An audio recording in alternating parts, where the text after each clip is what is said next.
এটোপাল বিশুদ্ধ পানী খোৱাৰ বাবে সমগ্ৰ ভাৰতবৰ্ষতে ভাৰত চৰকাৰে গ্ৰহণ কৰা যি জল জীৱন মিছন যি আঁচনি, সেই আঁচনিয়ে ইতিমধ্যে ভাৰতবৰ্ষৰ প্ৰতিখন ৰাজ্য চুই গৈছে। কিন্তু এতিয়াও কিন্তু ভাৰতবৰ্ষৰ এখন অন্যতম ৰাজ্য অসম, আৰু এই অসমৰ কিন্তু বহু ঠাইত এতিয়াও কিন্তু জল জীৱন আঁচনিয়ে কিন্তু এতিয়াও এই ৰাইজৰ যি মানে বিশুদ্ধ পানী খোৱাৰ যি ব্যৱস্থা, সেই ব্যৱস্থা কিন্তু পূৰণ কৰিব পৰা নাই।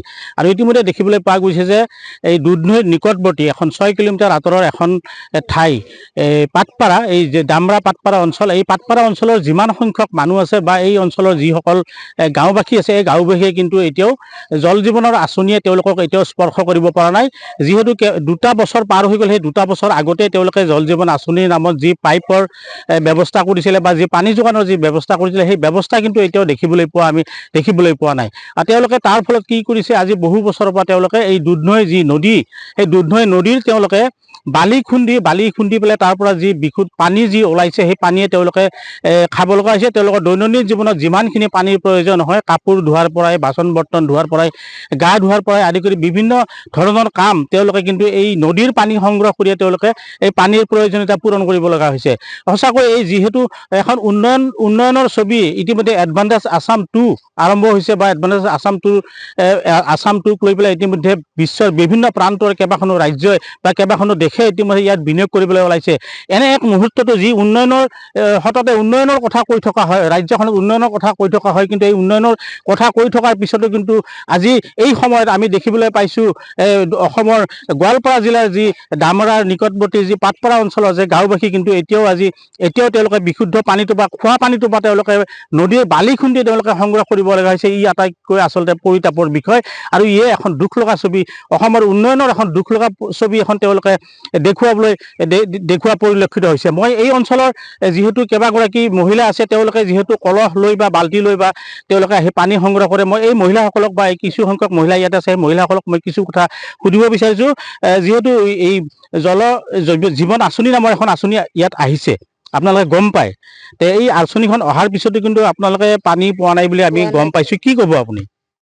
কি কম, আমাক পানীটা দিলে ভাল, আমি সেইটাই বিচাৰি আছো। কিমান দিন হ'ল আপোনালোকৰ এই আঁচনিখন আৰম্ভ হোৱা? 1 বছৰ হ'ল, বেছি হ'ল, কিন্তু এতিয়ালৈকে পানী আপোনালোকে কি কৰে এতিয়া? এতিয়া কি কৰিম, নদীৰ পানীয়ে খাং, আৰু এতিয়া কি কৰিম, উপায় নাই। আৰু চৰকাৰে যদি পানী আমাক উপায় নেদে, উপায় নাপালে তাৰ আমাৰ কোনো ই নাই না, আমি খাবই লাগব নদীৰ পানী। নদীৰ পানী আপোনালোকে বিশুদ্ধ পানী বুলিয়ে খায় নে, বা এইখিনি পানী ব্যৱহাৰ কৰাৰ উপযোগী নে? এগুলা খাওয়া পানী, আৰু ব্যৱহাৰ কৰা নদীৰ পৰা জবৰাই লৈ যাই হেনা ই কৰো, ব্যৱহাৰ কৰো, ধোৱা পাগলা আপোনালোকে চব্জি ঘৰলৈ ধোৱা, লৈ গৈ একদম চিধা চিধিকে খায় নে কিবা চিধা চিধি ফিল্টাৰ কৰে? ফিল্টাৰ নকৰো, ডাইৰেক্ট এনেকে খায়? খাং, ডাইৰেক্ট খাং। তথাপিতো অকণমান বিশুদ্ধ পানী বুলি ক'ব নোৱাৰি। নদীৰ বাৰিষা দিন আহিলে পানী খোলা হয়, তেতিয়া আমি ফিল্টাৰ কৰি খাম। ফিল্টাৰ কৰি খায়।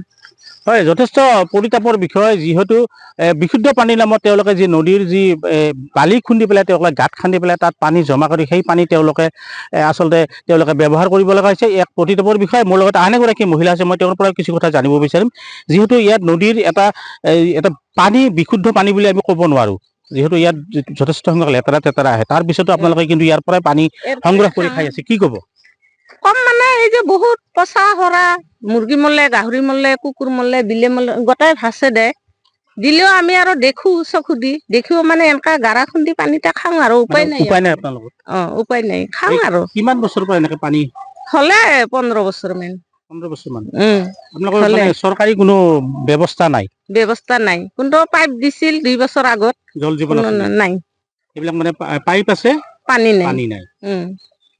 এখন ভাল কৰিব না নকৰব, মানুহ বোলে আহিছে শুনা পাইছো, এখন গম নাপাওঁ। আৰু আচলতে ক'ব লাগিব, যিহেতু আছে গৰু নেবাই হাল, থকাতকৈ নথকাই ভাল, ঠিক কথাটো তেনেকুৱাই হৈছে। আচলতে জল জীৱন আঁচনিৰ যি ব্যৱস্থা, সেই ব্যৱস্থাই কিন্তু আচলতে এই পাটপাৰাবাসী গাঁৱৰ ৰাইজক কিন্তু ঢুকি পোৱা নাই। মই এই প্ৰজন্মৰ এগৰাকী ছাত্ৰী মোৰ লগত আছে, মই ছাত্ৰীগৰাকীৰ পৰা মই কিছু কথা জানিব বিচাৰিছোঁ। যিহেতু ভণ্টি, তুমি কোন ক্লাছত পঢ়া? তুমি? মই 9ত পঢ়ো। যিহেতু তুমি এটা কথা ভালকে জানা যে বিশুদ্ধ পানী খাব লাগে, তাৰপিছতো তোমালোকে এই নদীৰ পৰা গাঁত খান্দি পেলাই তোমালোকে পানী উলিয়াই তোমালোকে খাব লগা হৈছে, কি ক'বা? কেনেকুৱা অসুবিধা হয়? উপায় নাই, আৰু খাবই লাগিব ইয়াৰ পৰা, যিহেতু পানী নাপাঙে আমি চৰকাৰৰ পৰা। চৰকাৰে তোমালোকক কোনো ব্যৱস্থা কৰি দিয়া নাই? যিও দিছে, পাইপ আছে, পানী নিদে। তোমালোকে সৰুৰ পৰা এনেকে নদীৰ পানী সংগ্ৰহ কৰি খাই আছা? সৰুৰ পৰা খাই আছো আমি।